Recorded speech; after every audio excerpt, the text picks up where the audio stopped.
Welcome back to another episode of. The Uncut Truth. So, what's going on today? Oh man, this past weekend in college football did not quite go so well. Same for pros. There was a lot of shocks this week in football, all over the place. But one of us did in college, and we're going to go ahead and jump right into college football right now. How about that last week? So, what was the biggest surprise out of the 5 games that we picked last week? What would you say the biggest surprise for you was? Probably the Penn State Iowa game. I didn't expect it to be that close at all. I mean, it came down to like less than 10 seconds touchdown situation. That was not anywhere near what I expected that game to be like. Right, yeah, that game was very close. I, the Georgia game because they won that game pretty. I was kind of surprised about that Georgia game, 31-3. They had a rout of Mississippi State. Oh yeah, Mississippi State been playing pretty well. I mean, they knocked off a couple of ranked opponents. Just they met a big dog, so to speak. Yeah, big dog, and they definitely dominated that game. So let's go ahead and jump into some of our topics we got for this week. First topic we got is OU escapes with a win versus Baylor. Wow. All I can say to that game is wow. Like I was talking to my father-in-law about it. I was like, "Oh, you and Baylor's playing." He goes, "That won't even be close." I said, "Yeah, you're right. It's not even going to be a good game. Let's watch something else." And then I turn it on later, and it's like OU's not really pulling away or close to being down or down. It's like, what in the world against Baylor, who's been horrible this year? That was a huge surprise for me. And yeah, and in fact, in the third quarter, and maybe in the fourth quarter too, Baylor was winning this game. That they were up 31-28 at one time, and then OU scored at the end of the third quarter to go up 35-31. But here's what's crazy is they recovered the onside kick and had a chance to drive down the field and tie it, and I think they just ran out of gas. Oh, he got it was a sack fumble, is what happened. I saw the end of it. Just I couldn't find the game on TV, so I was having to watch it from my phone. man, that was a huge shocker to me. Now I got two questions for you.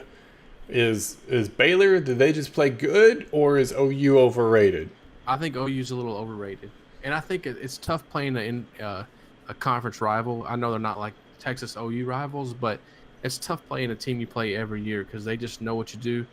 But I think OU's a little overrated. I don't think Baylor's better than 0-4. Okay, I thought maybe it was just the pass game. Man, Baylor came out and threw the ball around a little bit more than OU's seen so far this year. A lot of these other teams have been more like powerhouse run games, or they ran the ball a little bit more, and Baylor's just was drop back and throw it.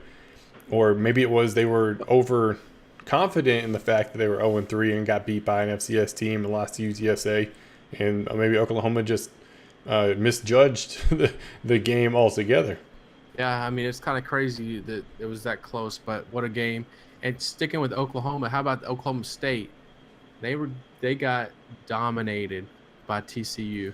Yeah, that one was also a big surprise for me. I figured it would be a decent game. I figured Mason Rudolph would show up and show out, and they shut him down for the most part. They forced turnovers. I think he had 2 interceptions and a fumble, and it was just a TCU just came to play. Good mix of the pass and run game, and they definitely took it to Oklahoma State. They tried to make a comeback at the end, but TCU hit a big 3rd and 4 run for a touchdown and kind of sealed it.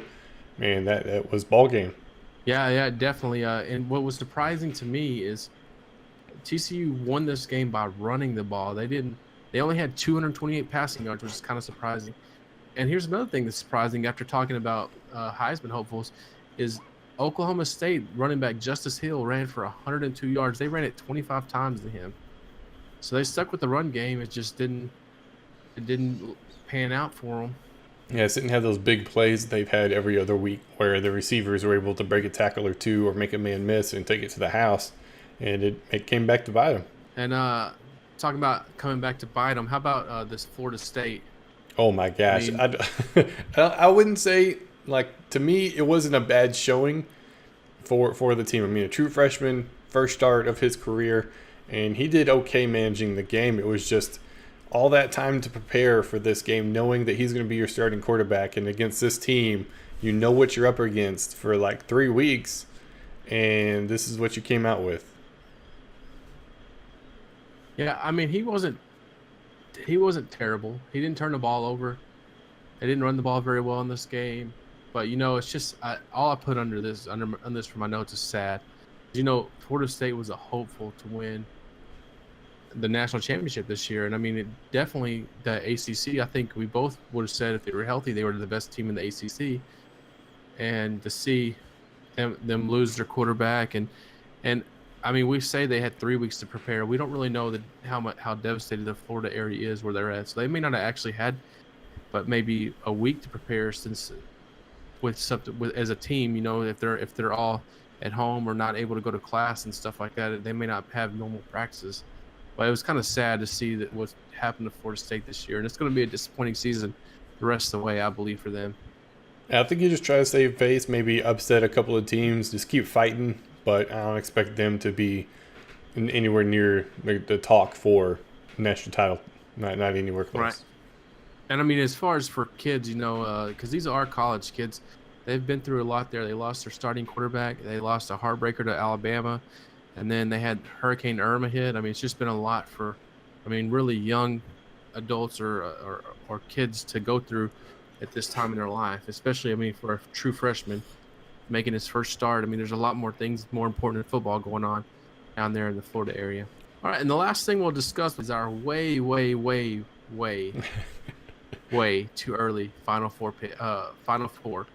We got our Final Four and our first two out type thing as they do in college basketball. So who do you got as number one? Number one, I'll probably give it to Alabama. Alabama, you got Alabama number one? Yeah. I have USC number one. I'm still impressed with them. Number two? Number two, I'd probably give Clemson. Clemson number two, okay. And I have my SEC winner Georgia as number two, which is why I don't have Alabama in my top four. Okay. You're sticking to that Georgia thing, huh? Yeah, I'm sticking with Georgia. Okay. Number three? Number three, it's kind of a toss-up. I think it's going to be the Pac-12 winner, but if I had to pick a team, I'm going to say USC. USC. Who do you think would challenge them for that Pac-12? The Washington Huskies. They did last year too. So I think last year is actually Washington and Colorado for the Pac-12. So I think Washington still got a good run, even though they did lose a couple of their big name players. I think they still got a shot to make a run for the playoff at the very least. I have Penn State as number three.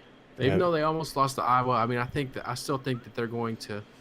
If I'm not going to penalize USC for almost losing to Texas, I can't penalize Penn State for almost losing either.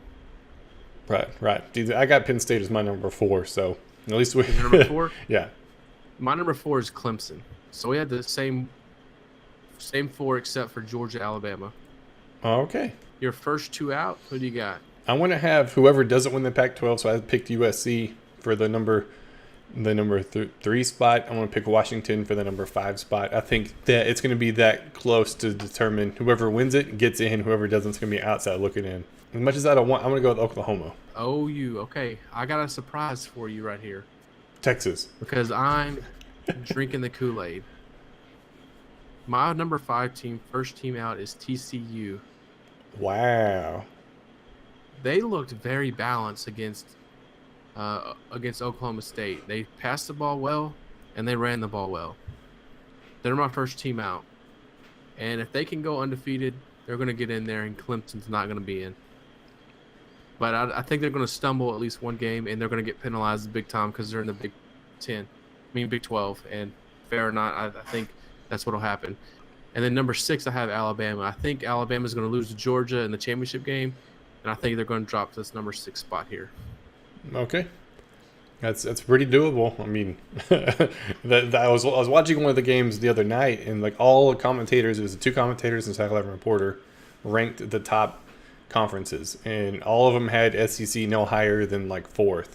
It was crazy that they were like, you could start seeing the shift in like ACC, then Big 10, the Big 12, and then the Pac-12, and then like SEC. It was crazy that they're even talking about that. I know that's something that you've been mentioning the last couple of years, that the SEC is not near as dominant as everybody thinks they are. Right, and I definitely can echo those same feelings, and I feel the same way. So Texas had no game last week, so we're not going to discuss Texas. So that's going to wrap up another one of our recaps. All right, that is going to wrap up another episode of the Uncut Truth. If you guys are new, be sure to subscribe. If you like the video, be sure to leave a like. Follow us on Facebook, Instagram, Twitter for sure for any up to the minute news. Yeah, and leave a comment below. If you leave a comment, we will for sure mention you in next week's video. Tweet us, comment at us, tell us what you think. This has been the Uncut Truth.